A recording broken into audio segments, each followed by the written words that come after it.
Hello everybody, today is 25th of January. My name is Sahil and welcome to the newspaper analysis. Guys, first of all, let's have a look on today's GS fodder. So today we'll take a quote from the Margaret Atwood, who's a Canadian writer and an environmental activist.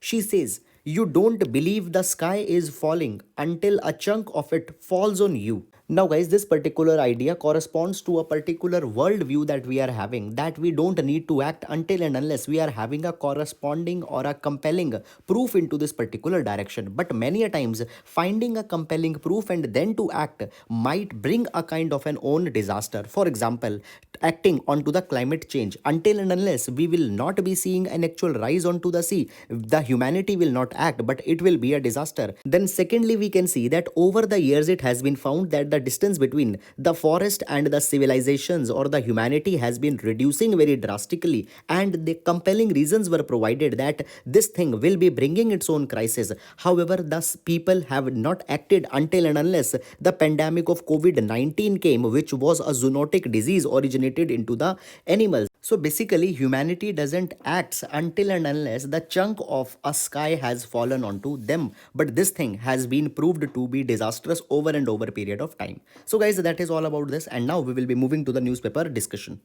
Now, guys, taking up the first article. So this article has been taken from the Indian Express and it can be utilized in GS paper number 2 into under the topics of the developmental issues, as well as in GS paper number 3 under the topics of innovation. Now, friends, before going into this article, let's see some of the background first. See, over the year, it has been seen that the scientist community, it has been disconnected from the societal concerns, and actually they are not able to participate into the upliftment of the society. So therefore, in order to remove it, the Ministry of Science and Technology has designed a new policy under which the idea of scientific social responsibility has been provided onto the lines of a corporate social responsibility. So basically, the idea of SSR provides that all the knowledge worker or the scientist who are working into this particular field, every year they have to give at least 10% days in which they will be doing the works which will be directly beneficial to the society. Here, guys, it has been provided that as a part of an SSR activity, the knowledge workers can involve into the large number of activities. For example, giving lectures into the schools and colleges, sharing their infrastructure with the other fellow students. They can conduct the skill development workshops. After that, they can even come up with the solutions which will be beneficial in preserving the environment as well as health. After that, the beneficiaries of such SSR activity could be large number of institutions such as the schools, colleges, local bodies, communities, the women groups, the NGOs, as well as the MSMEs. After that, it has also been provided that the Ministry of Science and Technology is also looking to establish a system where the scientific social responsibility can also be measured. So every institution, the research institution, they need to establish the monitoring systems that what total SSR has been carried as a part of their institutional capacity, as well as into the individual capacity of the different scientists, what activities has been done, and into the annual report by such research institutions, the quantum of SSR has to be provided. Further, guys, it has also been provided that you might be knowing that in India we are ranking the universities, educational institutions, research facilities. So the SSR will also be carried as a parameter to assess the ranking of the research institutions. So into this particular way, guys, we can bring the society and the science together. So that is all about this particular thing, guys. Please utilize it as a reference into your answers. And now we will be moving to the next article. Now, guys, this particular article has been taken from the Hindu newspaper and it is talking about the National Voters Day, which is being celebrated today, that is on to the 25th January 2021. Now, guys, some of the very good initiatives have been provided and has been started today, which you can utilize in your GS paper number 2 under the topic of electoral reforms. So first of all, guys, in our constitution, there is article number 324, which talks about the establishment of election commission, which has been given the charge for the supervision, conduct, as well as regulation of the election machinery into the India. Now, the National Voters Day is an event to mark the voter awareness. So, it celebrates the empowered, safe, informed, and vigilant voter. Now, guys, today when we are talking about the Voters Day, the Chief Election Commissioner has talked about some of the innovations that the Election Commission is taking. First of all, the Election Commission is coming out with the remote voting system soon, and into this direction, the collaboration has also been made with the IIT Chennai. So, guys, today, if we talk about the right to vote, many of the people have to forego their right to vote because of the geographical barrier. It means that you might be for your education are living into some other place, but your voter has been registered at other places. Some people for employment and all such kind of the reasons are there. So therefore, in order to not to compromise this right to vote, now a mechanism will be coming where you can vote in any part of the country and your vote will automatically be registered into your constituency. You don't need to physically visit there. So this is a particular thing. Now guys, into this direction, the Election Commission had said that they will also be looking in exploring the blockchain technology as how this thing can be made much more seamless. Then guys, further it has been said that the Election Commission is thinking to give the postal ballots to the overseas voters, because many times it has been seen that they are not able to visit and therefore their right to vote is also being compromised. Then guys, the most important reform that is coming is e-epic card, which stands for electronic electoral photo identity card, and this is the first time that a digital voter ID will be issued by the government. Now guys, up till now in the ID into the digital formats is available for your Aadhaar and all such kind of documents, but for voter ID such equivalent was not there. So now under this e-epic card scheme, what will be happening? The new people who are applying for the voter ID card, immediately they will be given a digital ID, and into the meantime their physical voter ID will also be coming.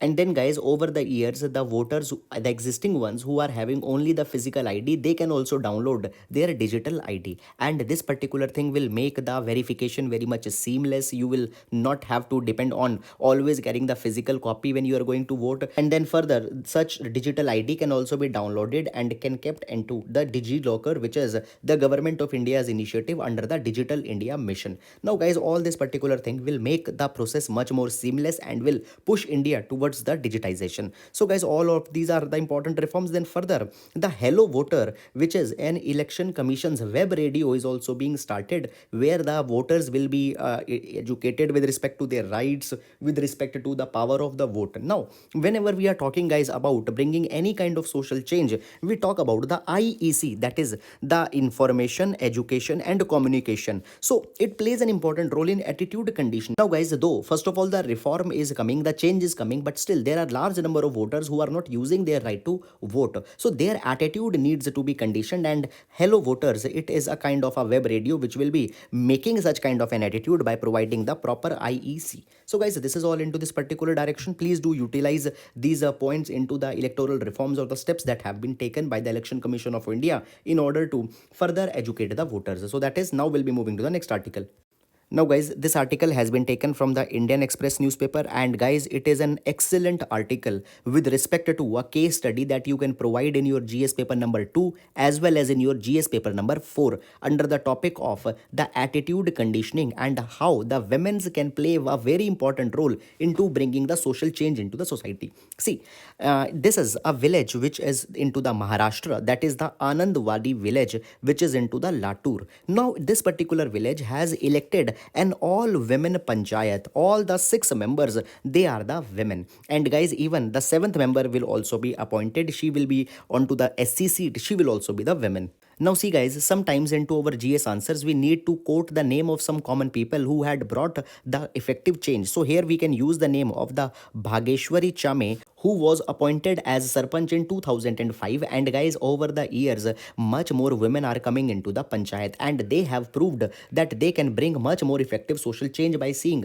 the initiatives that has been taken. First of all guys, now, first of all, when we talk about Indian society, guys, there is a strange taboo with respect to the menstrual conversation, and even the women are not talking onto this. Now, by the way of correct information, education and communication, the normalization onto the menstrual conversation has been made. And guys, today onto the Raksha Bandhans, even the brothers are gifting their sisters the sanitary pads. Then to further put this particular agenda, the sanitary napkin dispenser has been installed into the village, where in just 5 rupees, the 3 sanitary sanitary napkins can be availed, and this thing is also helping the women from the low economic profiles. Then a free floor grinding mill has been installed here, where the people from different caste, different religions, they are coming together and working together, and even the men and the women are working onto the equal term. So basically it is promoting the fraternity, it is promoting the equality of sexes, and at the end of the day even it is helping the poor people to get their grains grind for free of cost. Then the property cards into the entire village, they have been created into the name of the women, and it is a very important milestone towards the women empowerment. Because guys, you might be knowing that into the patriarchal society such as India, the property rights go from male to male, and it is a kind of a different thing which is happening here. Then guys, into the line of dispelling the superstition also, they have done a marvelous job. So the deserted places such as the graveyards which were believed to be haunted, onto them the children's park has been constructed, and now people are coming there. Now it has first of all dispelled the superstition, and secondly it has also helped in creating the recreational spaces for the children. Then after that, it has been seen that all the women, they have been elected without undue politicization. They were not basically fielded by the political parties, rather by the mutual consent, unopposed, these women has won. So what it shows, it shows that actual political empowerment has happened. And guys, at the same time, the Pradhan Pati concept is also not existing, under which often it has been seen, particularly into the North India, that the women are the sarpanch, but actual exercise of responsibilities taken by the husband. And then guys, after it, there is also a very good scheme, that is the Kanyadan Yojana, which they have started. Under this particular scheme, all the villagers, they pool up their resources and collectively they get their daughters married. And at the same time, a very strict warning has been written onto the panchayat office that neither the dowry is taken nor the dowry is given into this entire village. Then guys, on to other social fronts also they are working. For example, more than 80% of the villagers, they have enrolled for the organ donation, which is a very novel kind of initiatives that has been taken up. After that guys, the casteization has also not been observed. All the different communities, they are working in all the spheres together, from the physical works up to the decision making process. So guys, it is a kind of an idealistic situation which is here, and we can utilize it as a case study in our answers with respect to GS2 as well as GS paper number 4. So guys, that is all, and now we will be moving to the next article. Now guys, this article has been taken from the Indian Express newspaper, and it is talking about the recent Oxfam report which has been published, which has been titled as Inequality Virus. Now guys, Oxfam is one of a very prestigious source which you can quote whenever you are writing anything onto the inequality. And with this guys, one more extra thing we can see, that whenever you are talking about inequality, you can also talk about the Gini coefficient, which is a parameter to measure the inequality onto the statistical terms. So however, coming back into our news item, so according to the Oxfam, it has been said that the inequality has been created at the alarming levels by the COVID-19. Now it has been said that into the context of India, nearly 129 million job losses had happened, and the 75% of these job losses are into the informal sector, because there the opportunities were not there for the work from home. Moreover, 40 to 50 million seasonal workers, they have lost their job, and they are onto the brink of poverty, onto the brink of hunger.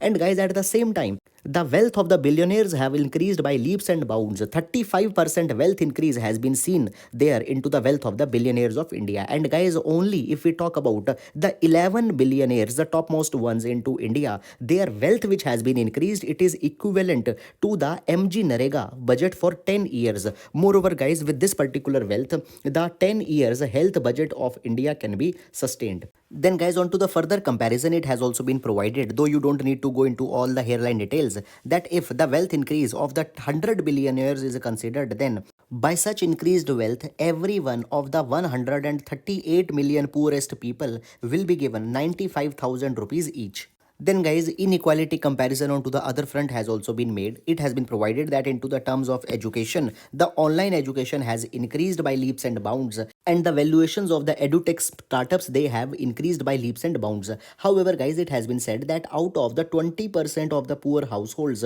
only 3% of them are having the computers, and only 9% of them are having the internet. So therefore, a new inequality has been created, and they have forced to give up the education into the times of COVID-19. Then guys, onto the socio-economic front also, one of the dimension has been provided. See, into the times of COVID-19, the non-shared sanitation was focused in order to keep the virus at a bay. But if we see, then the SCs, only 37.2% of them are having access to the non-shared sanitation. The STs, only 25.9% are having the access to the non-shared sanitation. But into the terms of general category, to 65.7% of them are having the accessibility to the non-shared sanitation. And it, by this particular fact, we can see that the burden of COVID-19 will be more onto the SC and the ST households. So such kind of inequalities have been provided. And guys, as a reference point into your essays, into the social justice related answers, you can quote such kind of things. It will be giving an authenticity to your answers.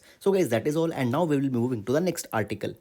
Now guys, this particular article has been taken from the Hindu newspaper and it can be utilized in your GS paper number 3 under the topic of banking reforms. Now guys, first of all, already on to the Saturday, we have seen that the Reserve Bank of India is coming out with a policy under which the NBFCs will be regulated much more tightly. Now guys, up till now, the Reserve Bank of India was having a light touch regulation approach over the NBFCs, and by this particular thing, we have seen that over the past few years, the NBFCs have grown immensely. In 2010, the balance sheet of NBFCs was equivalent to 12% of the bank's balance sheet, but in 2020, such kind of thing has increased to 25% of the bank's balance sheet. And in absolute terms, the size of a balance sheet of NBFC has increased to 49.2 lakh crore in 2020. Now guys, this lighter regulation has brought some good advantages also. For example, there were large sections of the society which were not the banking umbrella or the financial umbrella, and by the lighter regulation, NBFCs have catered to their demands. Into this particular direction guys, the microfinance, the people who are needing the loan for the working capital and all such kind of things have been met by the NBFCs. But this particular thing has also induced the systemic risks also. For example, in 2018, IL&FS, which was one of the largest NBFC, it got collapsed. And then guys, the DHFL collapse was also there. And now this particular collapse is very much worrying, because if we see the NBFCs, they have taken much larger loans from the banks. And if any impact into the NBFC will be coming, it will be having a direct implication onto the banking sector of India. And guys, today into the times of pandemic, such kind of thing cannot be afforded. Now, under the RBI's plan to regulate the NBFCs, the four-layered structure has been talked about, where the large number of NBFCs, which are basically small, they will be given a kind of a laissez-free approach. They will be very lightly regulated. However, the big NBFCs, which can be comparable to the banks, there the systemic responses will be checked and very tightly they will be regulated. And at this point of time, it is a thing which is very much required. So guys, that is all about this particular article. However, we'll be seeing as the time will be coming that what actual reforms are unveiled by the RBI. Moreover, guys, for the reference, you can refer to the Thinking Palette magazine edition number 1, where we have taken up into the very much detail that what could be the proposed line of reforms into the NBFC sector. You can download the magazine from our Telegram group. Into the pinned message, you will be finding it. So guys, that is all. And now we will be moving to the next article.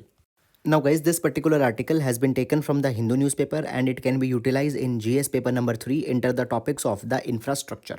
Now guys, this article is talking about the need to evolve the shipping sector in India. It has been said that the shipping has been instrumental in bringing the economic growth into the majority of the countries, and therefore the China is particularly looking onto the shipping sector and the port-led development. Today guys, into the Belt and Road Initiative that is being taken by the China, the port development is a very important component, and because of this particular thing, 7 out of the 10 biggest ports into the world, they are into the China. This is the data given by the World Shipping Council. Now guys, we need to understand that this thing is happening even when the China is having the coast only onto the east side. In comparison, India's coast is much more vibrant, but still guys, India is lagging into the race. It has been said that historically India had a maritime supremacy, and into the British time also such supremacy was maintained. But guys, into last 70 years, because of the visionless administration, the shipping sector in India has declined, and therefore we are not able to tap an important part of the economic growth. So therefore, what are the reasons into the shipping sector? It has been provided that number 1, Indian ship operators, they are just catering to the foreign liners. Now they are not establishing their own shipping lines, rather they have become their agents, their operators or just their franchise holder. And guys, often these foreign liners, they are very much expensive, and at the same time much of the foreign exchange has also to be paid to them, which adds an added burden onto the India. Then there is no balanced infrastructure. Guys, there are two type of infrastructure that is needed, that is a the shore infrastructure and the hinterland infrastructure, because the goods are to be evacuated from the hinterland and even they are to be sent to the hinterland. So these two type of infrastructure has been missing. Then guys, there are the cabotage rules only, which the government is liberalizing. Now the cabotage rule means the rules with respect to the entry of the foreign ships into any particular country. So we are liberalizing them so that the foreign liners find more easy to do business in India. Now government is calling it as a liberalization, but guys, it is doing only benefit to the foreigners and not the Indian shippers. Then in India, if we see, there are no cargo specific ports, and because of this particular thing, what happens, guys, a kind of a mixed infrastructure has been created, and therefore many a times the big cargo handling capacity is not there into the ports. Moreover guys, because there are no cargo specific ports, every port is competing with each other, and therefore the viability gets impacted. So therefore this is one of the thing which is missing. Now guys, as a suggestion, it has been said that government should rope up the Sagarmala mission, under which the government has taken a vision to create the port led development. Here government has decided to create the infrastructure, to create the world class logistic institutions and all such kind of things. But guys, the Sagarmala is not focusing on two of the very important components. One is there that onto the peninsular India there is huge scope for the ship manufacturing and the ship repair, and at the same time under the Make in India project also we are focusing onto the manufacturing sector. So the Make in India and the ship manufacturing should be married with each other under the Sagarmala mission. Then guys, there is also very less ship owning spirit even into the coastal communities, and therefore they are not interested in investing into the own shipping. So this spirit is also needed to be enhanced, and into this particular direction the National Shipping Board under the Ministry of Shipping needs to be given a specific achievable target. Guys, the ship owning can start from the small ships and eventually it can proceed to the owning of big ships. So guys, all these are the things which are needed to be aimed. Please guys, keep all these things into your mind, and now we will be moving into the next article. Now guys, this particular article has been taken from the Hindu newspaper, and here the Zoological Survey of India had carried a survey of the bird species which are found into the Sundarbans. Now when we talk about the Sundarbans guys, it is a mud flat which has been formed majorly by the confluence of three rivers, that is the Ganga, the Brahmaputra and the Meghna river. Moreover guys, it is the largest mangrove forest into the world. It is spanned between two countries, that is the India and the Bangladesh. And guys, the Sundarban, it is also carrying the Sundarban Tiger Reserve. Further, it is also the UNESCO World Heritage Site, and then guys, it is also the Ramsar wetland and has been classified as a site for the international importance. Now guys, as these 428 species of the birds have been found, it provides that it is a very ecologically diverse area. In India, 1300 species of birds are found, and it means that one third of them are there into the Sundarbans. Now guys, you don't need to read all these varieties as it will not be humanly possible to recall it. However, it has been said that the Sundarban is also a region where large number of migratory birds are also coming. What is the region? Region is that the mud flats of the Sundarbans, they are exposed during the time of low tides, and they are rich in microorganisms which are deposited during the tidal activity, and these microorganism deposited low tidal flats, they are an ideal ground for the feeding of the migratory birds. So therefore they prove to be a step over side for the migratory birds which are going towards the south and coming back. And then guys, specifically three type of birds have been specifically talked here, that is the masked finfoot, which has been given the status of endangered onto the IUCN red list, and then there is the buffy fish owl, who has been given the status of the least concerned onto the IUCN red list. Moreover, it has also been said that out of the 12 varieties of the kingfisher, the 9 kingfisher varieties are found into the Sundarbans. So it is talking about the diversity of the Sundarbans region. So guys, that is all about this particular article, and now we will be moving to the next article. Now guys, this particular article has been taken from the Indian Express, and here we can see that a particular cloth has been mentioned, that is the Risa, which is being promoted by the state of Tripura as an indigenous handloom product of the state, and it aims to be recognized as one of the national brand. Now guys, you don't need to go specifically into the nitty-gritties because that is not required. However, into the prelims under the art and culture type of questions, the generic information is being asked. So guys, what is this Resa? So basically the traditional Tripuri female attire, it consists three parts, that is the Resa, Rignai and Rikutu. So when we talk about Risa, guys, then it is a upper body garment and women also wear it as a headgear, as a stole, as well as also it has been gifted as a symbol of respect. Then guys, there is the Rignai, which is the lower body garment and it is wrapped around the body just like a sari. And then there is the Rituku, which is basically used as a wrap just like a chunri, and it is also used by the newly married women just to cover their head. So these are the three of the attires, and into this particularly the Risa is particularly being branded under the Indian handloom brand Deb. Further guys, when the history of this female attire is being talked about, then guys, there are different viewpoints into this particular line. According to some, the Manakya kings who ruled the Tripura for nearly 500 years from the 15th century, they invented them. However, others believe that the Maharaj Trilochan, also known as the Subrai Raja, he had or invented the attire when he designed the 250 designs of Rignai for his 250 wives.